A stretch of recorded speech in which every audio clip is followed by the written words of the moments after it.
saudaraku yang kekasih di dalam nama Tuhan, dimanapun kita berada, sebelum sebentar kita akan dengar renungan firman Allah, kita akan nyanyikan satu pujian.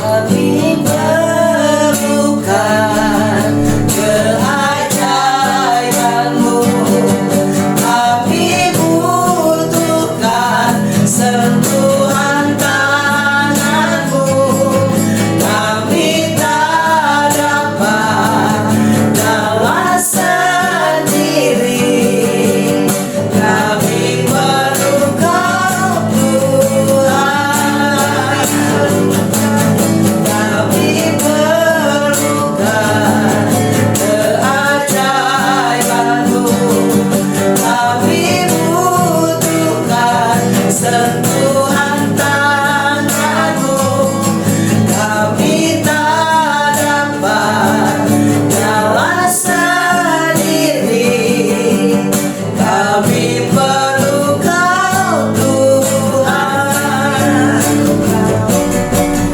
kami perlu Kau Tuhan. Puji Tuhan, haleluya. Setiap kita memerlukan Tuhan di dalam kehidupan kita, kita rindu dijamah oleh Tuhan. Karena dengan jamahan daripada Tuhan, ada satu kekuatan yang bisa membangunkan iman kita, yang bisa memberikan satu kekuatan, motivasi dalam hidup kita, untuk kita bisa bertahan di dalam menghadapi masa-masa yang sukar ini.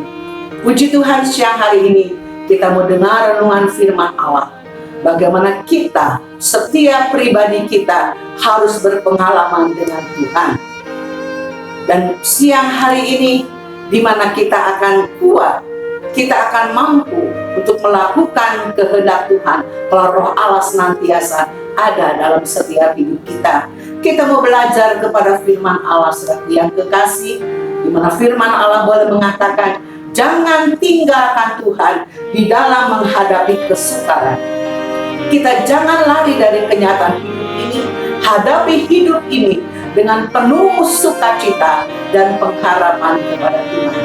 Dan kalau kita lihat di dalam firman Allah yang terdapat dalam Rut pasal yang ke-1, di sana dikatakan bahwa ada satu keluarga di mana hidup mereka penuh dengan damai sukacita.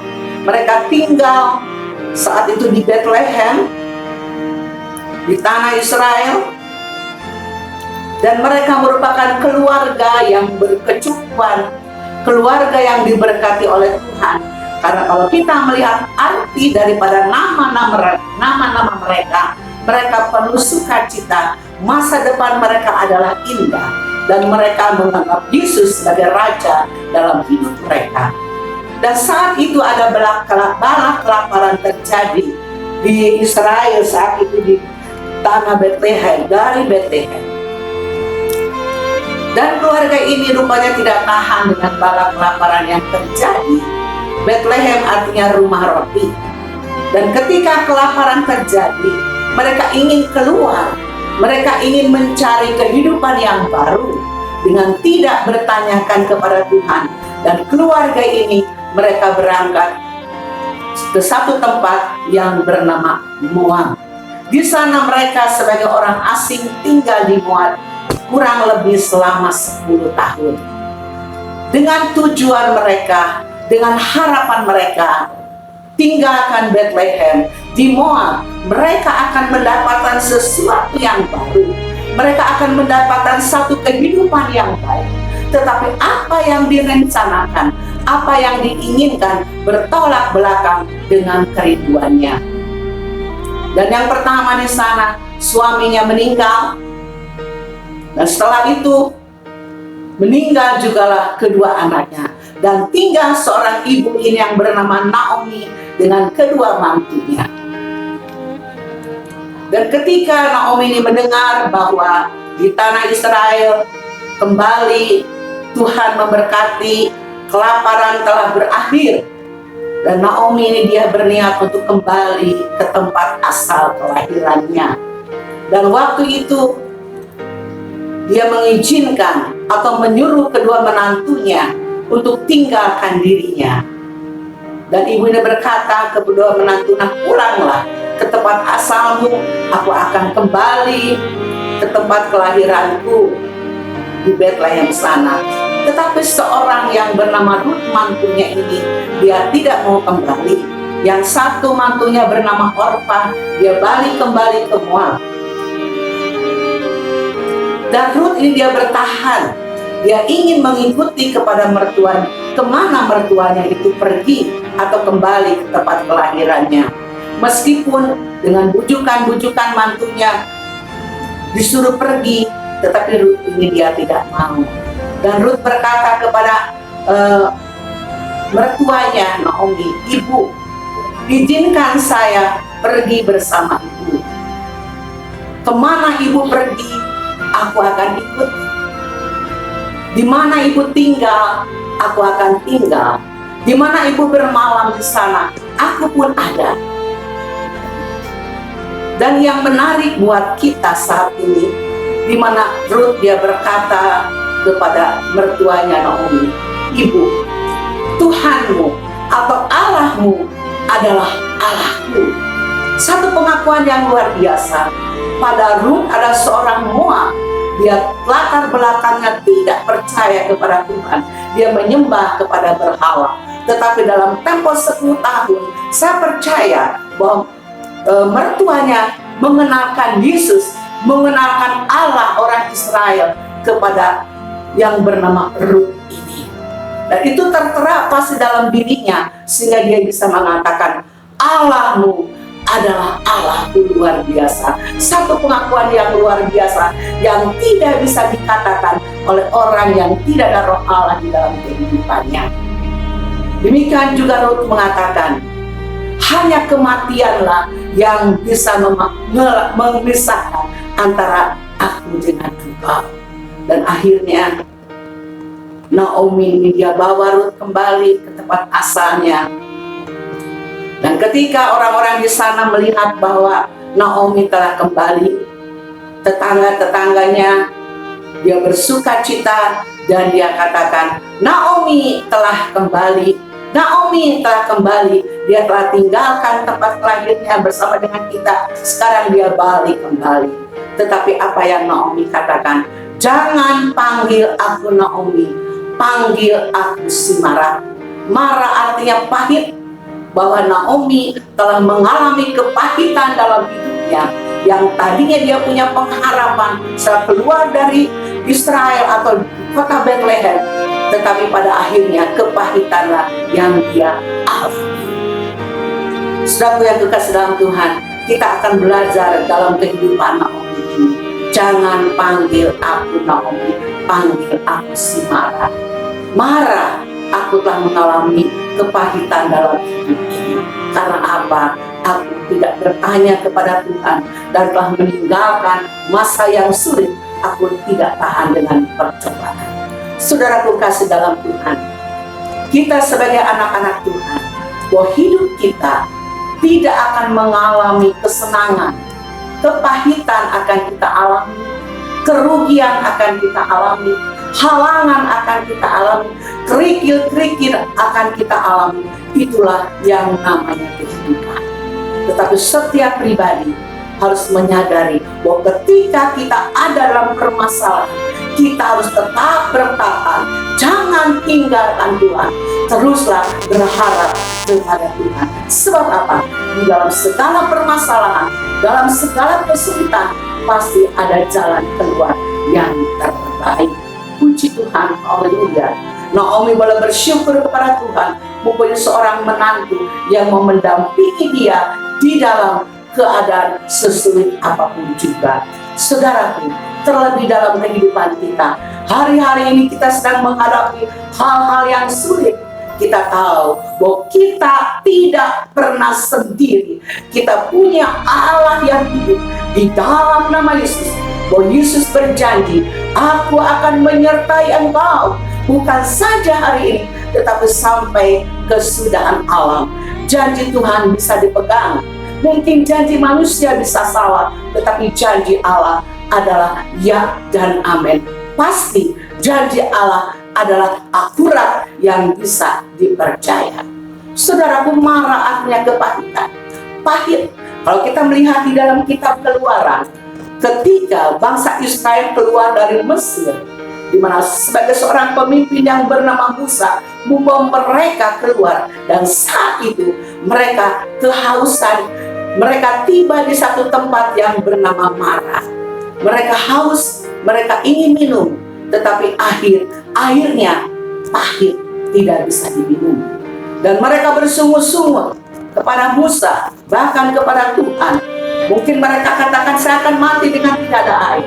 Tetapi Musa berdoa kepada Tuhan. Dan waktu itu Musa mengambil sepotong kayu, maka sepotong kayu diselupkan, dimasukkan ke dalam sumber air.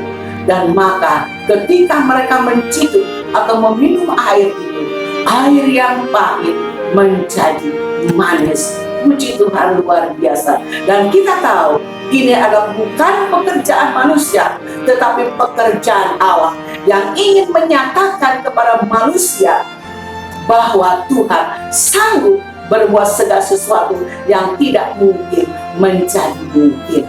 Sepotong kayu berbicara tentang salib Kristus.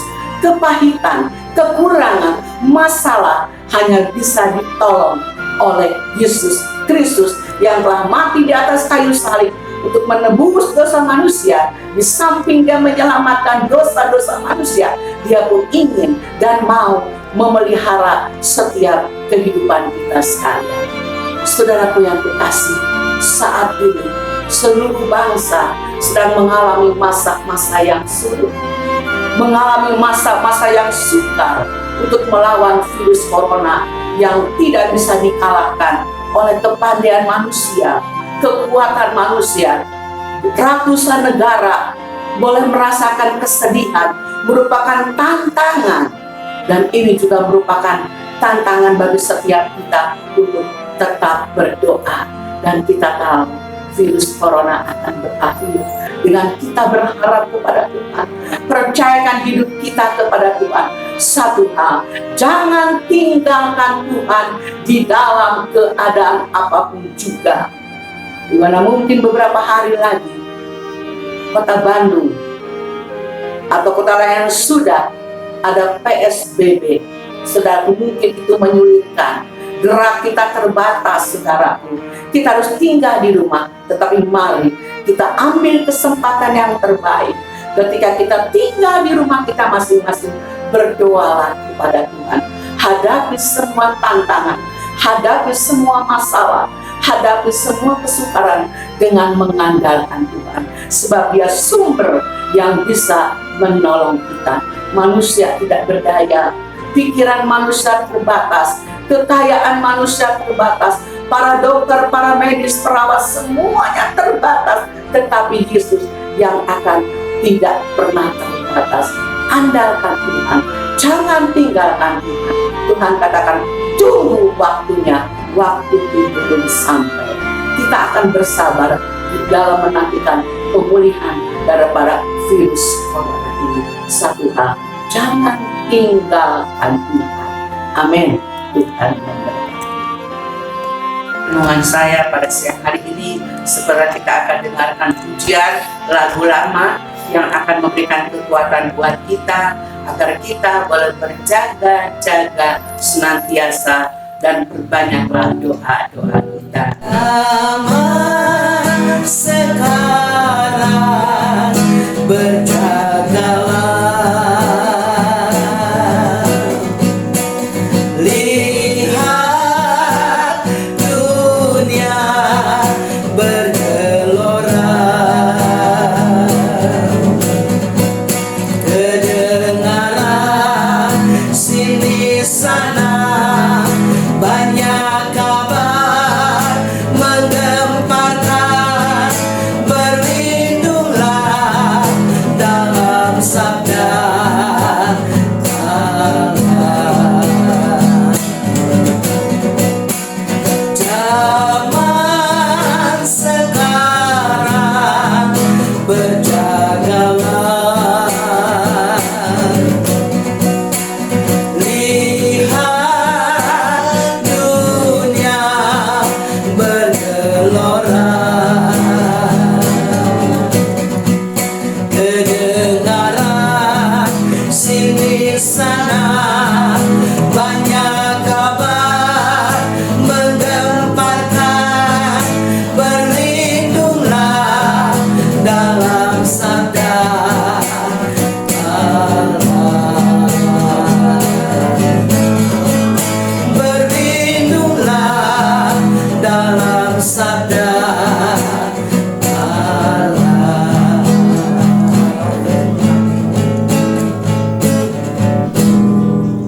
rindu berdoa bagi saudara dimanapun kita berada.